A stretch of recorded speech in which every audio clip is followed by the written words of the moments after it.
अब ये बताएं कि आप बतौर एक लॉ एक्सपर्ट के क्या देखते हैं कि साबिक वज़ीर-ए-आज़म नवाज़ शरीफ साहब की पाकिस्तान वापसी के रास्ते में तमाम रुकावटें ख़त्म हो गई हैं? जो ये प्रैक्टिस एंड प्रोसीजर एक्ट के बारे में जो सुप्रीम कोर्ट का फ़ैसला आया है, तो उसकी वजह से उनको कोई मुश्किल का सामना तो नहीं करना पड़ेगा वापस आके?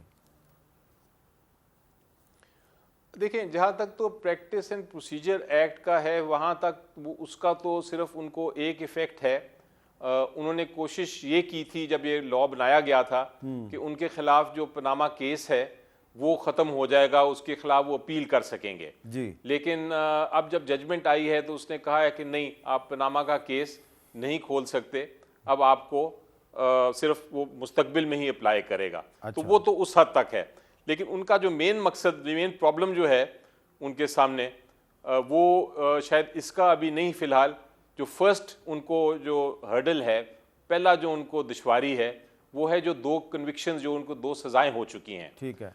क्योंकि मेरी नज़र में वो जब पाकिस्तान में लैंड करेंगे तो जिस वक्त वो पाकिस्तान में कदम रखेंगे वो एक प्रिजनर हैं और उनको जाना पड़ेगा सीधा जेल, और वहाँ से फिर अपनी वो कानूनी जो जंग है वो लड़ सकते हैं। अगर वो कन्विक्शन उनकी ख़त्म हो गई तो फिर उनकी सेकंड स्टेप आएगी कि वो जो पनामा केस था वो उसके तहत नाअहली उनकी कितने साल की है, वो दाहयात है या 5 साल की। क्योंकि आपको याद होगा कि एक इलेक्शन एक्ट में भी अमेंडमेंट लेके आए हैं ये लोग। ये लोग इसलिए मैं कहता हूँ क्योंकि पार्लियामेंट उस वक्त अपोजिशन के बगैर था, तो पार्लियामेंट में एक कानून लेके आए हैं इलेक्शन एक्ट में अमेंडमेंट, और उस अमेंडमेंट के जरिए उन्होंने कहा है कि 5 साल की सज़ा होगी।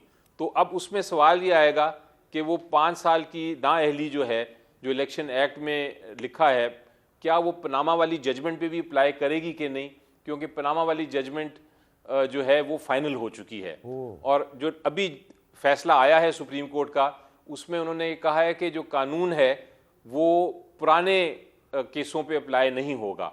अगर आप यही आर्गुमेंट और यही बहस इलेक्शन एक्ट पे भी लगाएं तो फिर जो 5 साल की सज़ा कम की है वो भी फिर पुराने केसों पे नहीं लगेगी, वो आने वाले केसों पे लगेगी। तो ये एक बहस है जो सुप्रीम कोर्ट फाइनली फैसला करेगा कि क्या वो 5 साल के लिए नाअहल हैं या ताहयात ही रहेंगे। तो उनके पास नवाज शरीफ साहब के सामने अभी 2 हर्डल्स हैं, 2 स्टेजेस हैं जो उनको उन मुश्किलात को फेस करना है।